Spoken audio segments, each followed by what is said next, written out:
yourself arose. There may be life elsewhere than in the two small sites we examined, or perhaps there's life of a different sort all over Mars.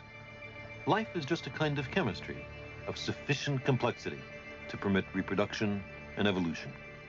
I wonder if we'll ever find a specimen of life based not on organic molecules, but on something else, something more exotic. The Viking experiments found that the Martian soil is not loaded with organic remains of once living creatures. Maybe the reactive chemistry of the surface has destroyed organic molecules based on carbon. Or maybe there's no life on Mars and all Viking found was a funny soil chemistry. Or maybe there's life, okay, but it's not based on organic chemistry as much as life is on Earth. Personally, I don't think that's a very likely possibility.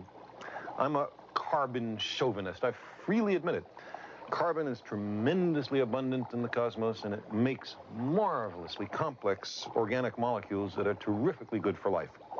I'm also a water chauvinist. It's an ideal solvent for organic molecules, and it stays liquid over a very wide range of temperatures.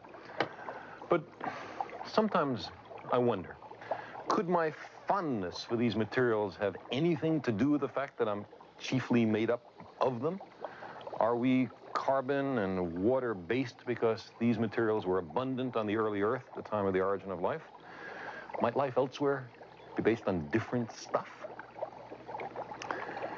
I'm a collection of organic molecules called Carl Sagan. You're a collection of almost identical molecules with a different collective label. But is that all? Is there nothing in here but molecules? Some people find that idea somehow demeaning to human dignity.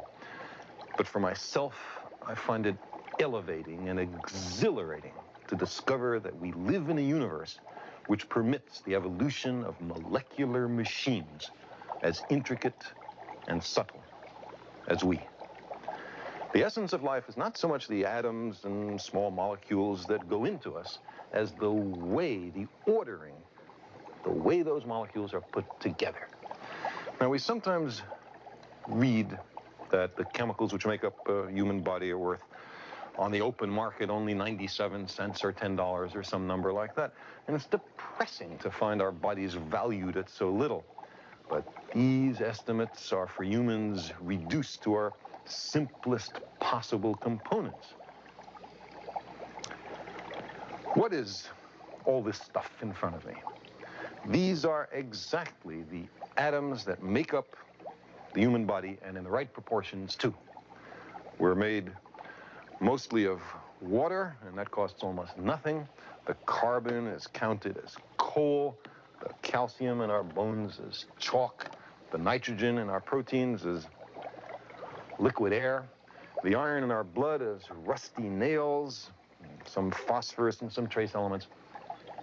If we didn't know better, we might be tempted to take all these atoms and mix them together in a container, like this.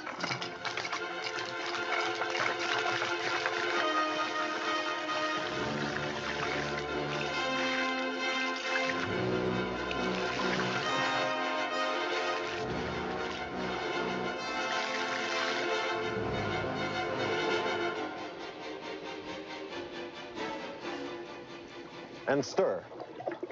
We could stir all we want, and at the end of it, all we'd have is some boring mixture of atoms. How could we have expected anything else? The beauty of a living thing is not the atoms that go into it, but the way those atoms are put together. Information distilled over 4 billion years of biological evolution.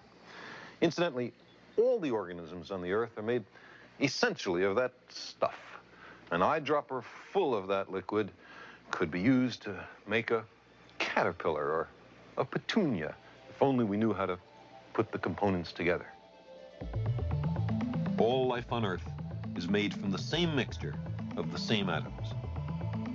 On another planet, the jars of life might be filled with very different atoms and small molecules, but I think the life forms on many worlds will consist by and large, of the same atoms that are popular here, maybe even the same big molecules.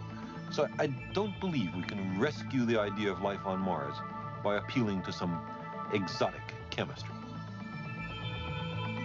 Sometimes we hear about possible life forms in which silicon replaces carbon, or perhaps liquid ammonia replaces liquid water. But at Martian temperatures, there don't seem to be any plausible silicon-based molecules which might carry a genetic code. And ammonia is liquid only under higher pressures and lower temperatures.